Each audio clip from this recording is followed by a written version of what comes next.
Hello दोस्तों, आपका स्वागत है अपने YouTube चैनल पर economics classes and BST classes.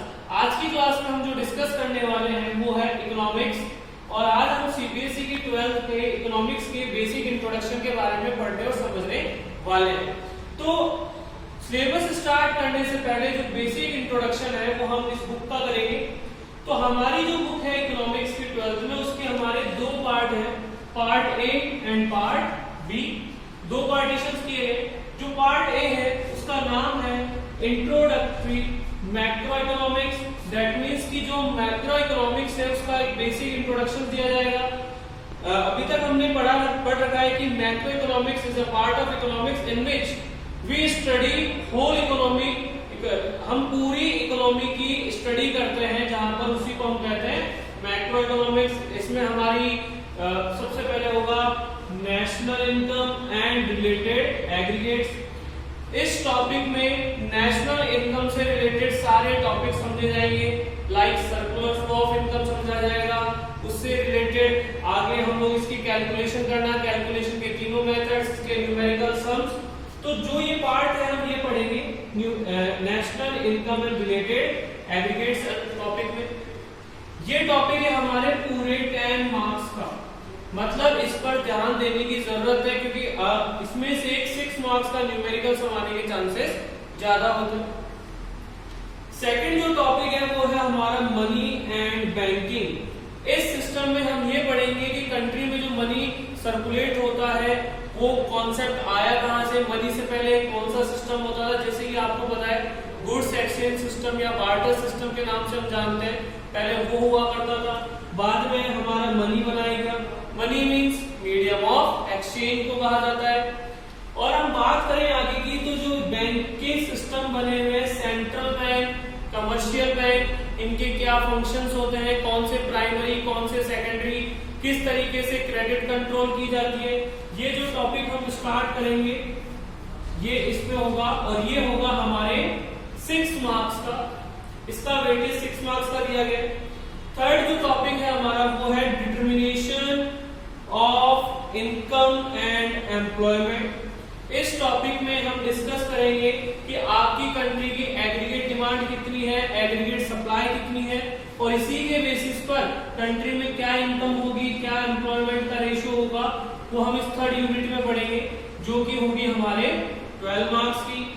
Next जो हमारा इंट्रोडक्टरी मैक्रो इकोनॉमिक्स का पार्ट है वो है government budget and economy. Budget का सिंपल मतलब होता है कि आने वाले टाइम के लिए जब हम कोई फाइनेंशियल स्टेटमेंट बनाते हैं, फ्यूचर एक्सपेंडिचर्स और रिसिप्ट के लिए, उसे हम कहते हैं बजट। और जब गवर्नमेंट इसे प्रिपेयर करेगी तो उसे हम कहेंगे गवर्नमेंट बजट। तो ये गवर्नमेंट बजट के कौन कौन से पार्टीशंस होते हैं, बजट बनाते वक्त किन किन चीजों को ध्यान में रखा जाता है, क्या बजट की इंपॉर्टेंस होती है, डेफिसिट क्या होता है, ये सब चीजें हम इसमें पढ़ेंगे। और इसका इकोनॉमी पर क्या इफेक्ट होता है, ये होगा हमारा गवर्नमेंट बजट एंड इकोनॉमी। ये कॉन्सेप्ट होगा हमारे 6 मार्क्स का। और जो लास्ट यूनिट है हमारी वो है बैलेंस ऑफ पेमेंट। इसमें हम ये पता करने की कोशिश करेंगे कि इंपोर्ट और एक्सपोर्ट से क्या इफेक्ट होते हैं, किस तरीके से बैलेंस ऑफ पेमेंट का मतलब है कि कितना इंपोर्ट किया, कितना एक्सपोर्ट किया, क्या बैलेंस रहा, और उसका इकोनॉमी पर क्या इफेक्ट रहा। ये टॉपिक हम पढ़ेंगे 5th यूनिट में, और ये भी होगा हमारे 6 मार्क्स का। तो देखा जाए तो जो हमारा फर्स्ट पार्ट है ये है हमारे टोटल 40 मार्क्स का। जैसा कि हमने अभी डिस्कस किया, हमारा जो फर्स्ट पार्ट है ये है 40 मार्क्स का, ठीक है। और जो सेकंड पार्ट है वो भी होगा हमारा टोटल 40 मार्क्स का। इस 40 मार्क्स के पोर्शन में अगर हम देखें तो हमारी 3 यूनिट बनाई गई है, ठीक है। जो 3 यूनिट है इसमें हम हमारी इंडियन इकोनॉमी की स्टडी करते हैं, और इसमें 3 स्टेज होगी। पहली बिफोर इंडिपेंडेंस की हमारा एक्सपीरियंस कैसा रहा, डेवलपमेंट के लिए हमें कौन कौन से रिफॉर्म्स लेकर आए हैं अभी तक, ये जो बेसिक चीजें हैं ये हम डिस्कस करेंगे हमारी फर्स्ट यूनिट में, development experience and economic reforms.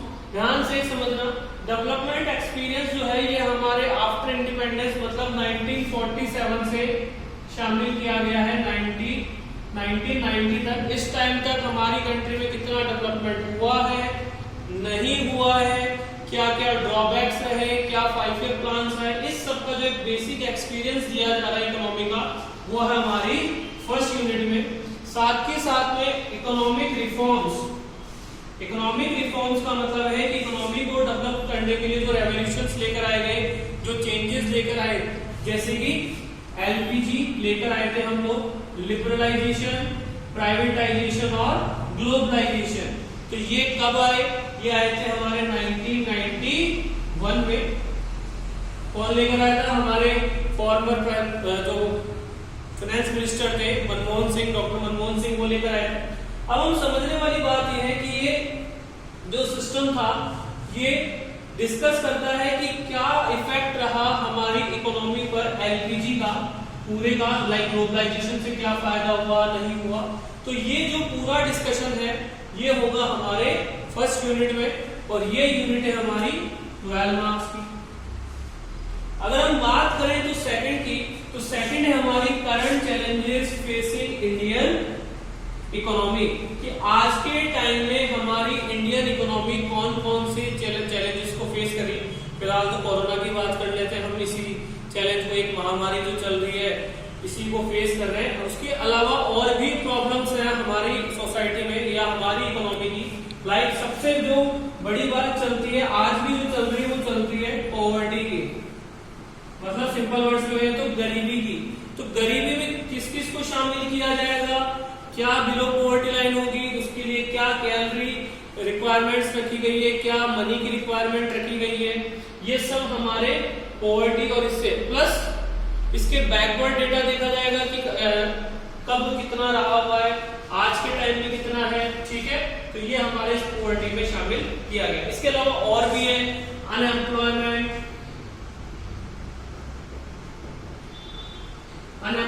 हो गया, और ह्यूमन डेवलपमेंट कितना हुआ है, नहीं हुआ, हमारा लिविंग स्टैंडर्ड। तो ये जो हमारे करंट चैलेंजेस हैं जितने भी, इन सबको हम इस सेकंड यूनिट में डिस्कस करेंगे।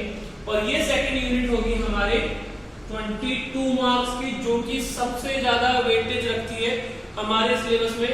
अप्रोक्स 25% ऑफ 8, मतलब अगर 80 की बात करें, 20 तो आपके प्रोजेक्ट वर्क के होते हैं, अगर हम बात करें 80 मार्क्स में से 25% अप्रोक्स वेटेज रखता है ये आपका एक यूनिट, ठीक है।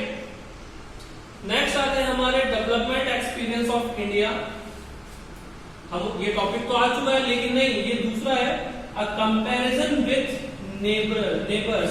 इसका मतलब है कि हम कंपैरिजन करेंगे लाइक श्रीलंका से, ठीक है, हमारे आसपास की कंट्री से, चाइना से, एशियन कंट्री से, कि उनके कंपैरिजन में इंडिया की कितनी ज्यादा ग्रोथ हुई है या नहीं हुई है। एजुकेशन के सेक्टर में, ह्यूमन डेवलपमेंट इंडेक्स में, इन्फेंट मोर्टेलिटी रेट, ये सब कुछ जो एक बेसिक एक्सपीरियंस है इकोनॉमी का नेबर्स के साथ, वो हम इस थर्ड यूनिट में डिस्कस करेंगे। और ये जो थर्ड यूनिट है ये होगी हमारे 6 मार्क्स की।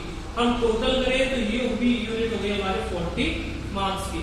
अब देखिए, पार्ट ए है हमारा 40 का, पार्ट बी हो गया हमारा 40 का, और 20 मार्क्स होंगे आपके प्रोजेक्ट वर्क के। प्रोजेक्ट फाइल जो भी आपकी बनेगी, जो आपके स्कूल्स में अवेलेबल करवाई जाएगी, उस प्रोजेक्ट मार्क फाइल की जो मार्किंग है वो 20 है। और इस तरीके से हमारे 100 मार्क्स का पेपर होगा, 3 आवर्स का टाइम होगा इस पेपर को कंप्लीट करने के लिए, ठीक है। तो इस तरीके से हमारे 100 मार्क्स का पेपर होगा। अगर हम बात करें तो अभी इस बेसिक यूनिट को समझने की जरूरत ये है कि इस पूरे पार्ट में हम मैक्रो इकोनॉमिक्स की स्टडी करेंगे। फिर से समझो कि मैक्रो इकोनॉमिक्स एक पूरी इकोनॉमी की स्टडी करती है। Micro economics individual economic unit की स्टडी करती थी, कंज्यूमर बिहेवियर के बारे में पढ़ते थे हम लोग। लेकिन अब जो है वो 11th का सिलेबस बना दिया गया, हमारे इंडियन इकोनॉमी जोड़ दी है। लेकिन मैक्रो इकोनॉमिक्स पूरी इकोनॉमी, जैसे कि नेशनल इनकम पूरी कंट्री के एरिया को कवर करेगी, मनी एंड बैंकिंग की बात करें तो ये भी पूरी कंट्री के लिए कॉन्सेप्ट है, उसी के बेस पर हम पढ़ेंगे। और इनकम एंड एम्प्लॉयमेंट की पूरी कंट्री में इनकम एम्प्लॉयमेंट का रेशियो क्या है, गवर्नमेंट कैसे बजट बनाती है, जेंडर बस्टिंग होती है, जीरो बेस्ड बस्टिंग, मतलब बजट के टाइप्स, इसके इम्प्लीमेंटेशन, ये सब कुछ। तो ये बेसिक चीजें हैं। अब समझने वाली बात ये है कि ये जो कॉन्सेप्ट है, ये इंडियन इकोनॉमी, यही हमारा सबसे ज्यादा प्रॉब्लम क्रिएट करने वाला है। क्यों? क्योंकि ये एक तरह से हिस्टोरिकल डेटा पर बेस्ड है। यहां हमें कंटेंट्स को प्रिपेयर करना होगा हमारे अकॉर्डिंग, और इसके लिए हमें नोट्स बनाने होंगे। क्या है कि पूरे डेटा को हम याद नहीं कर सकते हैं, इसके लिए हमें स्पेशल नोट्स मैं आपको प्रोवाइड करवाऊंगा, जिसके थ्रू हमें हर एक सिचुएशन को लिंक करना है और ये समझना है कि कौन से टाइम में क्या हुआ था, जिसकी या क्या एक्सपीरियंस रहा, लाइक 1991 में क्या हुआ था, उसके क्या इम्प्लीमेंटेशन हुए थे। ये बेसिक चीजें हमें नोट्स के थ्रू कवर करनी है।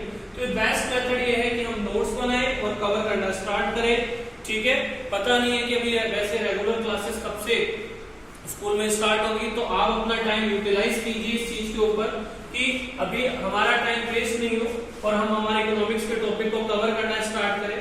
अब देखो, ये तो था हमारा एक बेसिक इंट्रोडक्शन। अब जो हमें आज एक इंट्रोडक्शन पढ़ने वाले हैं वो हमारे एक सिंपल टॉपिक से करते हैं, मनी और बैंकिंग। ठीक है, हम सिंपल से टॉपिक से स्टार्ट करेंगे जो कि हमारे 6 मार्क्स का टॉपिक है। देन वन बाय वन हम लोग टॉपिक लेते जाएंगे।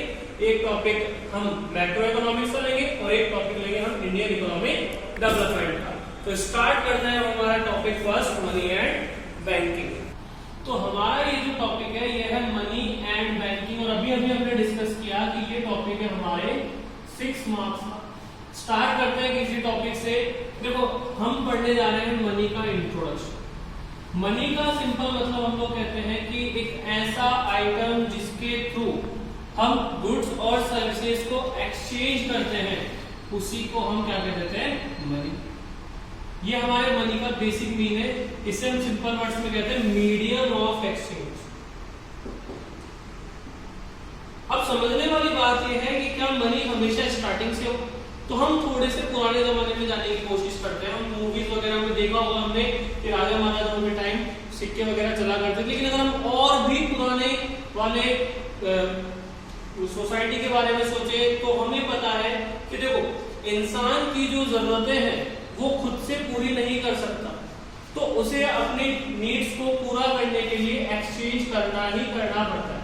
जस्ट लाइक एक फार्मर है, उसका काम क्या है? फार्मिंग का है, लेकिन उसे पहनने के लिए कपड़े जो चाहिए, तो कपड़े खरीदने के लिए या कपड़े के लिए उसे किसी दूसरे पर्सन से अपने गुड्स को एक्सचेंज करना पड़ेगा। तो मनी के आने से पहले जो सिस्टम चलता था वो था हमारा बार्टर सिस्टम। और अगर इसे सिंपल वर्ड्स में कहें तो इसका नाम था गुड्स एक्सचेंज सिस्टम।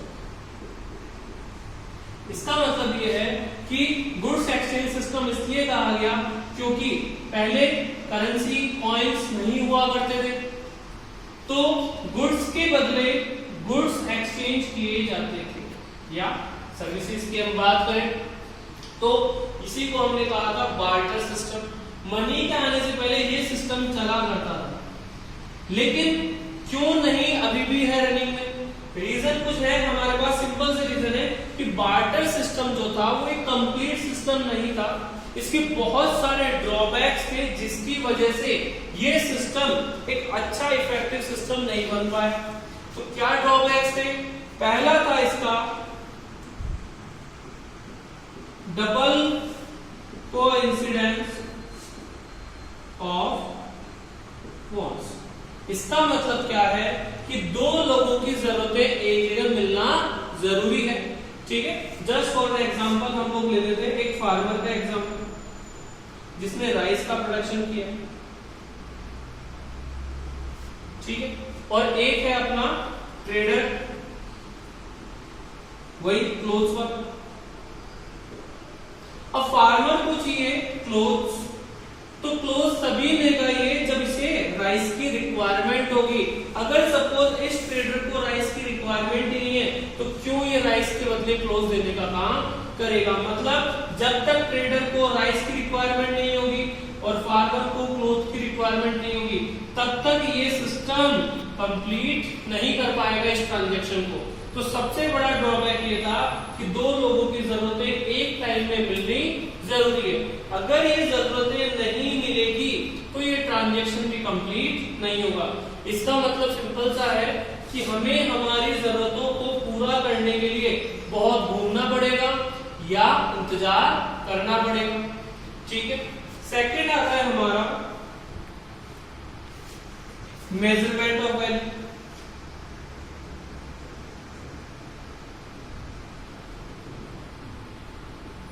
ठीक है, आज मैं कहता हूं ये मार्कर कितने का है, ये टी शर्ट कितने की है, ठीक है, ये बोर्ड कितने का है, फैन। हम सब चीजों की वैल्यू जो डिटरमाइन करते हैं वो किससे करते हैं हम लोग? मनी से। लेकिन जब पैसा होगा ही नहीं या मनी होगा ही नहीं या पुराने टाइम में नहीं था, तो क्या होता था कि हम लोग कुछ यूनिट के थ्रू, लाइक एक गाय के बराबर इतनी चीजों को, इतना आपको वीट मिल जाएगा, राइस मिल जाएगा, तो हम ऐसे अनमेजरेबल चीजों से दो गुड्स को कंपेयर करके ट्रांजैक्शंस को कंप्लीट करने का काम करते हैं। अब उसका नुकसान ये हुआ कि दो गुड्स जिनकी वैल्यू इक्वल नहीं है, like gold and silver equal value के नहीं है, उस ट्रांजैक्शन में क्या होगा, थोड़ा सा इंसान डिससैटिस्फाई रहता था कि मुझे मेरी गुड्स की पूरी वैल्यू नहीं मिली। और जब तक ये नहीं होगा तब तक क्या होगा, ये सिस्टम हमारा अच्छे से नहीं चल पाए। अब हम बात करते हैं और क्या था, डेफर्ड पेमेंट की हम बात करते हैं।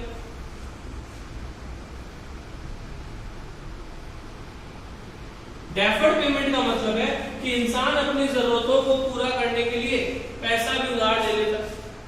पैसा उधार तो लेगा लेकिन उसमें कैलकुलेशन होती है, हाँ सर कितने टाइम में दोगे, 8 साल बाद दूंगा, क्या रेट ऑफ इंटरेस्ट लगेगी, क्या टर्म्स एंड कंडीशंस होगी, ये सब कुछ है। मतलब जब आपने पैसा लिया तो फ्यूचर की सारी चीजें आपने फिक्स भी की। ये है डेफर्ड पेमेंट कि आज जो उधारी ली उसका कितना चुकाओगे। लेकिन जब मनी होगा ही नहीं तो आपने किसी से कुछ बोरो किया तो इसका क्या रिजल्ट रहेगा, कितना मिलेगा, इसकी कैलकुलेशन भी हम लोग नहीं कर सकते। हम बात करें और क्या प्रॉब्लम आती है, हम लोग जैसे आज मनी को सेविंग्स अकाउंट के थ्रू सेव कर लेते हैं हमारे, ठीक है, सेव वगैरह कर, हम लोग जैसे फ्यूचर के लिए सेविंग्स वगैरह नहीं कर सकते थे पहले के टाइम में, इसे हमने कहा स्टोर ऑफ वैल्यू, कि हम किसी गुड्स की वैल्यू को स्टोर नहीं कर सकते। क्यों, जब मनी था ही नहीं तो हम कैसे स्टोर कर पाते। इसके अलावा और भी चीजें हैं, ठीक है, लाइक हम बात करें तो कुछ चीजें ऐसी हैं जिनको आप डिवाइड नहीं कर सकते, लाइक एनिमल्स वगैरह, तो उनकी भी कोई वैल्यू डिसाइड नहीं कर सकते। कई प्रॉब्लम थी इस सिस्टम में, इसीलिए इस कॉन्सेप्ट को हटाकर हम लोग लेकर आए मनी। मनी का मतलब मीडियम ऑफ एक्सचेंज, यह एक ऐसी कॉमन यूनिट जिसके थ्रू आप कभी भी अपनी जरूरतों को पूरा करने के लिए, गुड्स और सर्विसेज को यूज करने के लिए इसे यूज में ले सकते हैं। आज की क्लास में इतना ही, कल की क्लास में हम बाकी इस टॉपिक को कंप्लीट करने की कोशिश करेंगे। Thank you.